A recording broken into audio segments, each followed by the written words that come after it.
How's it going, everybody? Welcome back to another video. In this one, we're talking about how to guarantee that you will be successful with your social media marketing agency. Now, I know that's a big claim, but I really do promise you that by the end of this video, you'll know the real steps that it takes to guarantee success.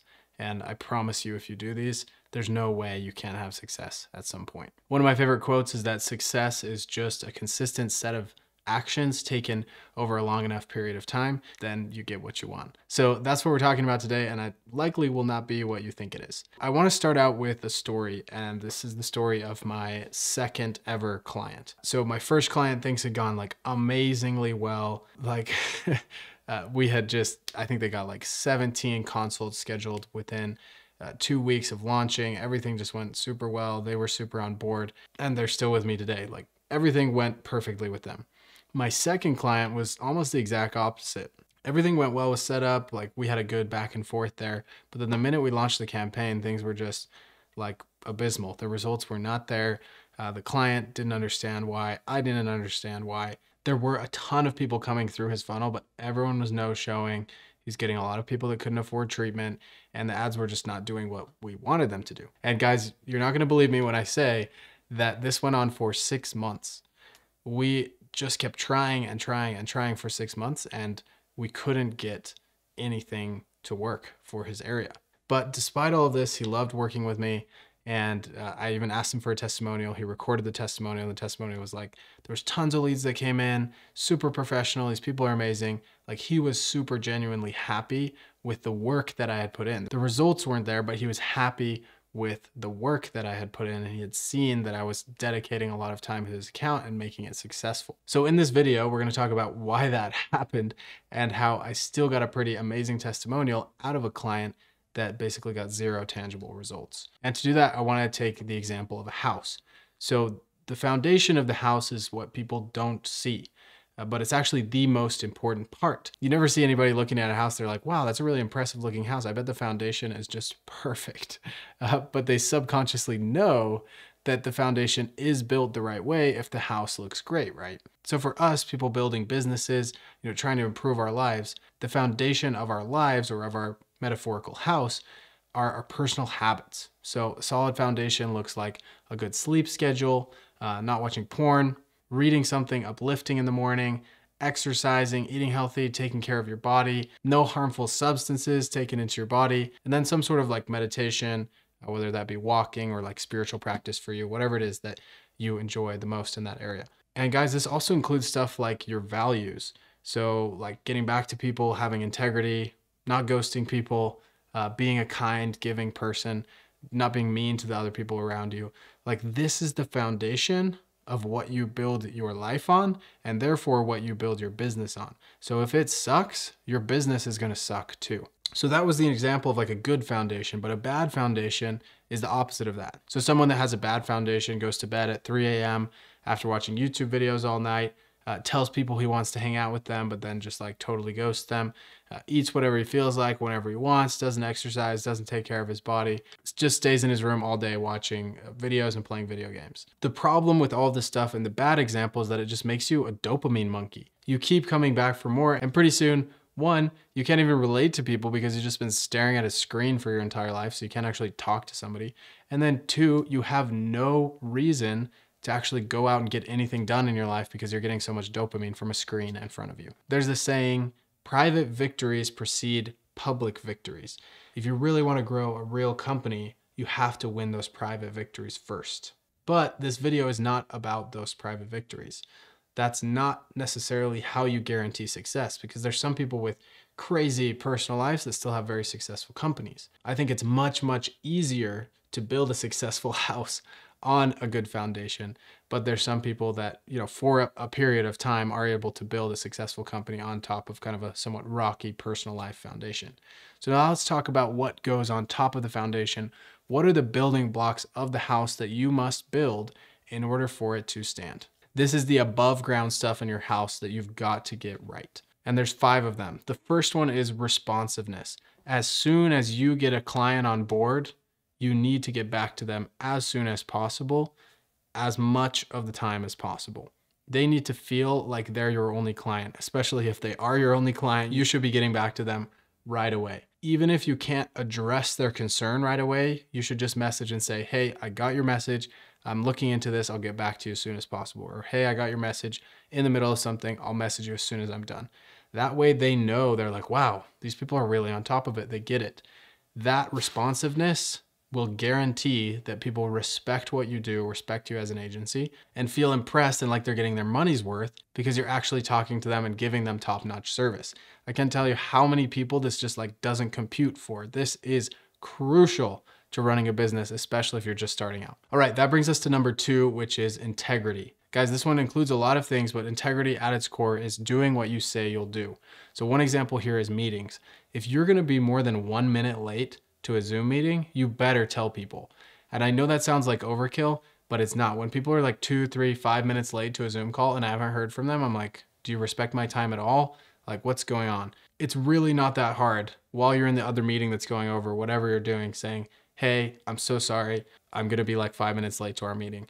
That goes such a long way, especially when you're working with clients, and you cannot get on 5 minutes late and just pretend that that's okay, or that it wasn't 5 minutes late. You need to say sorry if that happens. And I want to be very clear, this is not a time management issue. It's an integrity issue. You've got to get some things right so that when you tell people we have a meeting at 3 p.m., you actually get on the call at 3 p.m. or earlier. And another little hack that I like to do here, guys, is I like to overpredict or give a range. So if you think you're going to be there 5 minutes after the time of what you were supposed to be there, then you say, I'm going to be there 7 minutes, or you say, hey, I'll be about 5 to 10 minutes late. I'm so sorry. That way they're surprised and pleasantly surprised when you come on at the beginning of that time frame or before the 7 minutes that you quoted them. And it might not seem like this is important, but I promise you guys, this is crucial. If you do this kind of thing, you'll seem like you've been in business for years. You'll seem like you really know what you're doing, and people will feel like your service is a lot more valuable. One more example I'll give in the integrity department. I actually started working with an agency to do SEO for my company so that we could start ranking higher on Google. And he said, you know, I'm going to give you like a monthly update. And I said like, hey, do you think we could do a weekly update? Just because I know I've worked in an agency before, and if I'm not getting a weekly update, I send weekly updates to my clients. If we're not sending weekly updates, that means things aren't being reviewed weekly. And I want things to be reviewed weekly on my account. So he said, you know, how about bi-weekly, because there's not really like enough changing every single week. So I could send one every other week. It's like, yeah, that's perfect. Let's do that. I'm paying this guy like $2,000 a month to do SEO for me. And he missed 3 reporting deadlines in a row. He was supposed to send me what was going on, and he was late every single time. And I was just like, look, dude, the results have been okay. I'm pretty pleased with the results actually, but I'm not pleased with like, I just don't know what else you're lying to me about essentially, because you haven't showed up where you said you would when it comes to reporting. And he was like, yeah, I understand. I'm sorry. And we parted ways because of that. If you stick to what you say, that kind of stuff doesn't happen. And this is what I'm talking about with guaranteeing results. Your results are your work ethic in a lot of ways. The results you generate for clients are going to vary. They're going to be up and down. Sometimes you won't be able to get results at all for somebody for some reason, and that's okay. But this person who was generating results for me, but was not sticking to his word, lost my respect and my business, even though he was generating good results. So you can see how crucial this becomes. All right, this brings me to number 3, which is honesty. And you might think, you know, honesty is the same as integrity, but it's a little bit different. I'm going to talk about it in different ways. So number 1 is you have to do your best to not overpromise to people. This is a huge issue. This is why marketing agencies get a bad rap, because people promise these huge things and then they can't fulfill on them at all. And then the client's super upset. So you need to make sure that you're under promising, setting really good expectations, saying like, hey, this might not work. Hey, it doesn't always work. That kind of thing really engenders trust in the sales process. And you can say, hey, we have a guarantee. If it doesn't work, you get your money back. We want it to work for you. As long as you do these things in our guarantee, then it will work for you. It's likely that it will work for you. But just so you know, the results right off the bat might not be like stellar, crazy results like I've shown you from some of our best clients. And sometimes you'll be wrong when you thought you were right, and you'll be right when you thought you were wrong. Meaning that you will like get great results for someone that you thought might not get great results. But what's important is that you're trying to match what you're delivering with what you're promising. This is huge. It will help you keep clients a lot longer.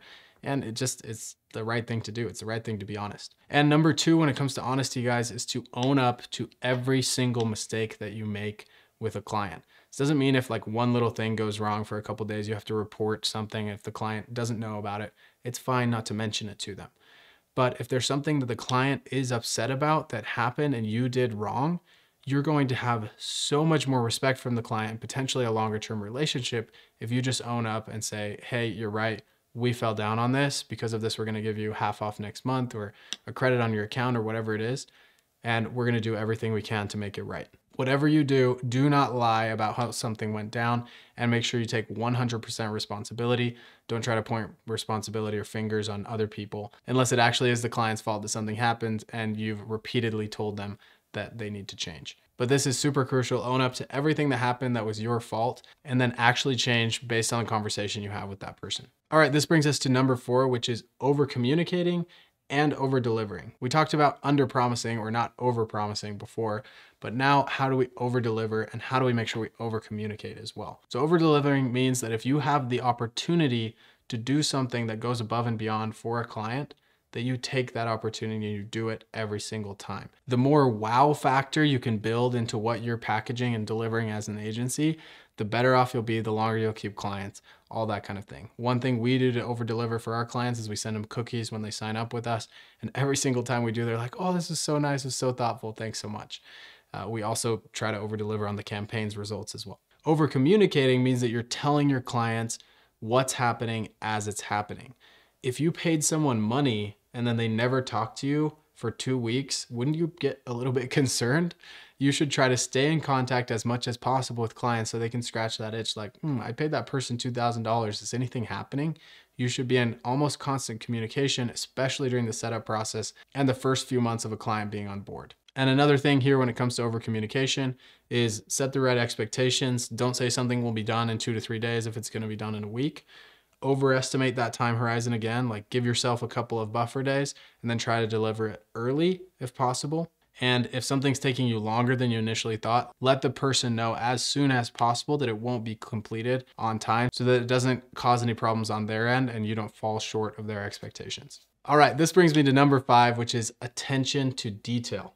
Guys, proofread everything. Proofread it. I can't tell you how many emails I've read from people. I'm like, did you literally just send this email to me? It's awful. Everything you write, whether it's a text, an email, a social media post, whatever, you should reread it and think, does this sound like it's coming from someone that runs a successful social media marketing agency? Or does it sound like it's coming from someone that spends all day in their basement playing video games? If you can't even type a well-worded text or a well-worded email, why are people going to trust you to represent their business online? They're not. That's the end of the day. They're going to lose trust in you every single time that you don't deliver a good, well-worded text, email, etc. So those are my 5 tips. And if you haven't guessed it already, these are the 5 things I did that made it so that client, even when they didn't get results, respected me, always got back to me, and also was willing to leave a testimonial at the end of the day, even though the results weren't amazing. He actually told me on one occasion, like 2 months in, we were on a call and he said, I was talking to my staff and I was just telling him, man, we picked the right person for the job. You've been such a hard worker. Like you've done everything you said you would do. You took care of us really well and we're so grateful for it. That is so big. I can't even tell you how big that is. And if you do that with every single client, there's really no way you can't succeed with your marketing agency. So I'm serious when I say that there are really no secrets except this stuff. If you can do this stuff really, really well, and you're like decent at marketing, you're going to do way better than the person that can run circles around you with marketing, but is like an awful customer service person. Okay, maybe that's not completely true, but what you lack in marketing expertise, if you make up for it in customer service, which just basically means that you care like a little bit about each client, a little bit more than like the average person would. It really doesn't take that much. So guys, if you do this stuff, I promise you will succeed in your agency. And tying this back to the house example, it's a lot easier to do this stuff when you've got your foundation and your personal life set up correctly. It's a lot easier to build that house. So make sure you work on your personal life and then also work on all these customer service things. And I promise you do that, you follow all the other videos on this channel and like become halfway decent at marketing, it's game over. You're gonna have a successful agency if you do this stuff. And some of you may be thinking, this is just common sense. Why is Keaton telling us this? Well, common sense isn't common practice. So go ahead and get out there and actually put this stuff into practice. See that it's somewhat difficult, and you'll see why 99% of businesses fail. All it takes is for you to care just a little bit. Thanks so much for tuning in today, guys. We'll see you in the next one. Like, subscribe, all that good stuff. We'll see you around.